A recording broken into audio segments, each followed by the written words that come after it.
بسم اللہ الرحمن الرحیم۔ آغاز ہے پروردگار کے نام سے جو بڑا رحیم و کریم ہے۔ عزیز طلباء و طالبات، السلام علیکم۔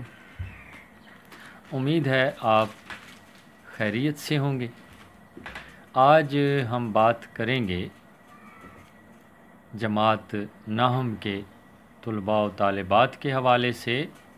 حصہ نثر کا آغاز ہم نے کیا تھا اور حصہ نثر میں آپ کو بتایا گیا تھا کہ مصنف کے تعارف کی کتنی اہمیت ہے۔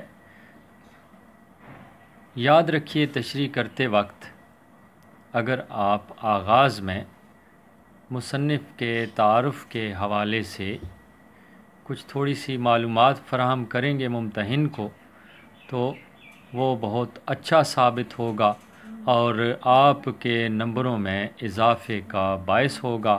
دوسرا، کثیر الانتخابی سوالات کے حوالے سے بھی مصنف کا تعارف بہت ضروری ہے۔ اب آگے چلتے ہیں ہم اور حصہ نثر کا پہلا سبق جو کہ ہجرت نبوی صلی اللہ علیہ وآلہ وسلم ہے، اس سے متعلق مزید بات کریں گے۔ عزیز طلباء و طالبات، یہ سبق ہے آپ کا ہجرت نبوی صلی اللہ علیہ وآلہ وسلم۔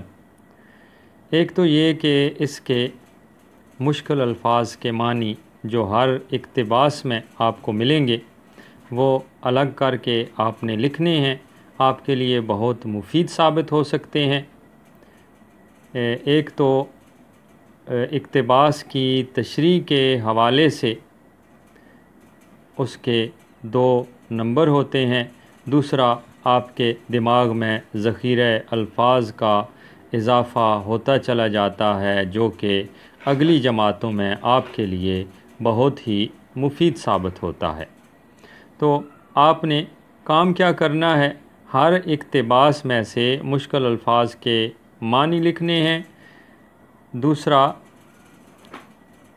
آپ نے ہر اقتباس میں سے اہم نکات الگ لکھتے چلے جانا ہے اور جب پورے سبق کے اہم نکات آپ مکمل کر لیں گے تو آپ کے سامنے ایک بہت ہی معیاری خلاصہ ہوگا۔ یاد رکھیے عزیز طلباء و طالبات، سبق کا خلاصہ 1/3 ہونا چاہیے، یعنی اگر سبق 3 صفحات پر مشتمل ہے تو خلاصہ 1 صفحے کا ہونا چاہیے۔ اور یہ یاد رکھیے گا، ایسا نہ ہو کہ آپ پورے کا پورا سبق اٹھا کر لکھ دیں، اس طرح نمبر کٹ جاتے ہیں۔ تو ان باتوں کا خیال رکھیے گا اور میری رہنمائی کے مطابق یہ عمل کیجیے گا، انشاءاللہ آپ کو شاندار کامیابی مل سکتی ہے۔ اسی کے ساتھ آپ سے اجازت چاہوں گا۔ امید ہے آج کی ویڈیو آپ کو پسند آئی ہوگی اور میری بتائی گئی باتوں پر عمل کریں گے۔ اللہ نگہبان۔